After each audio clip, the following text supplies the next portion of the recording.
Siguiendo con los conceptos de nómina, ahorita vamos a tocar el tema de la retención en la fuente para salarios.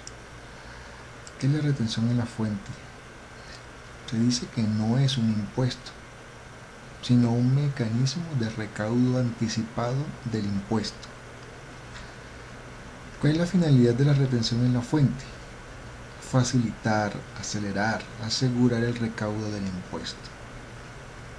Segundo, conseguir en forma gradual que el impuesto se recaude en lo posible dentro del mismo ejercicio grabable en que se cause. ¿Qué quiere decir todo esto? Que digamos que la retención en la fuente como mecanismo de recaudo anticipado del impuesto de declaración de renta,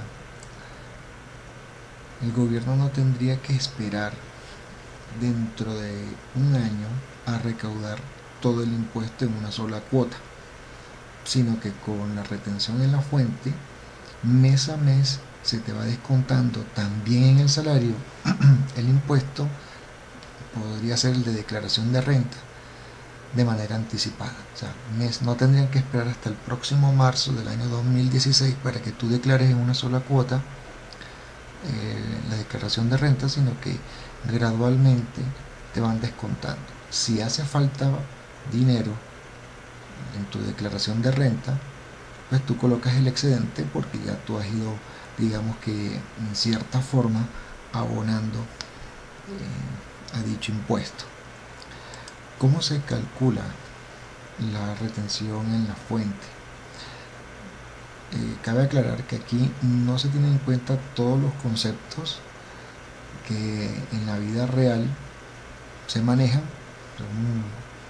Aquí digamos que de manera académica estamos tomando los conceptos que hemos visto en clase, ¿cierto? Entonces digamos que para calcular la retención en la fuente de manera básica hay que tener en primera mano el total devengado por el empleado. A ese valor empezamos a descontarle el fondo de solidaridad pensional, los aportes obligatorios a pensión, el actual, el de este año, aportes voluntarios a pensión, es decir, además de que tú cotizas en pensión el 4% de tu IBC de manera voluntaria, tú también puedes aportar a la pensión, ¿sí?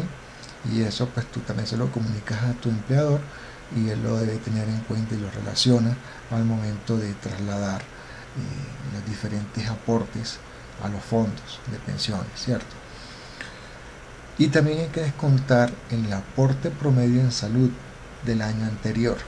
Para ello es importante que en el ejercicio se te suministre el IBC promedio del año anterior o que tú tengas la manera de poder calcularlo. Digamos que en una empresa pues es evidente que la persona que realiza la contabilidad conoce el promedio de cuánto recibió cada empleado en un concepto de IBC, ingreso base de cotización. Al realizar esta resta nos da un primer subtotal. A ese subtotal hay que quitarle el 25%. Ese 25% del subtotal 1 se le conoce como renta exenta, es decir, ese valor va a quedar exento fuera de retención en la fuente. El subtotal 1 menos la renta exenta nos da el salario gravado o ingreso laboral gravable. Esto está expresado todavía en pesos.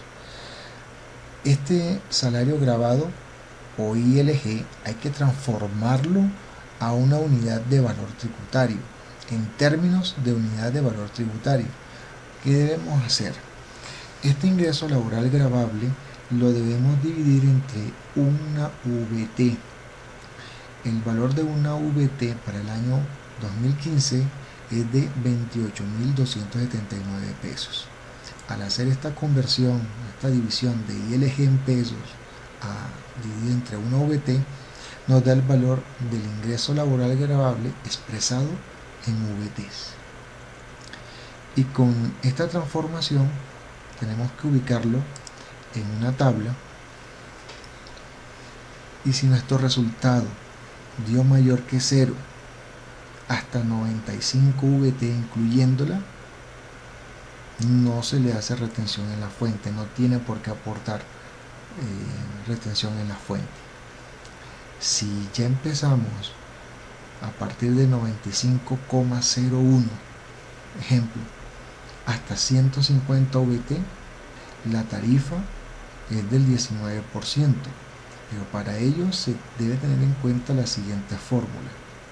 El ILG que calculaste en el procedimiento anterior, este ILG que se encuentra aquí, el que tú hallaste de la división del ILG en peso entre 1 VT menos el 95, o sea el valor inicial del rango, por el 19%, eso te da un valor, ¿sí? Igual, digamos, si el valor que te dio se encuentra en el rango de 150 hasta 360, la fórmula que debes aplicar es el ILG menos 150 VT por el 28% más 10. Si te dio superior a 360, entonces la fórmula a aplicar es ILG expresada en VT menos 360 por el 33% más 69.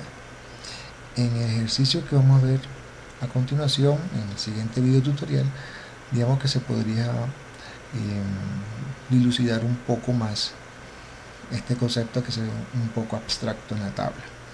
Digamos que esto es como una especie de resumen, así como lo tenía la tabla de las horas extras. De acuerdo a la hora extra, tú lo ubicas en una tabla, de acuerdo al valor que te dé en la división del ILG en peso entre 1 VT, esto te va a dar un valor. De acuerdo a ese valor, tú lo ubicas en esta tabla y aplica la fórmula correspondiente.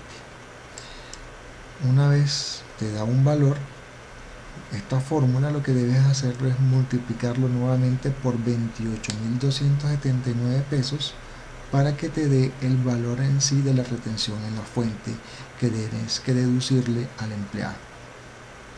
Como te digo, este es el resumen de la lección que vimos para aquellos que de pronto no pudieron estar presentes en la clase. Digamos que es un poco abstracto si se quiere, pero en el siguiente video tutorial, cuando hagamos el ejercicio, espero que sea un poco más clara la explicación, y cualquier inquietud pues, con gusto será atendida.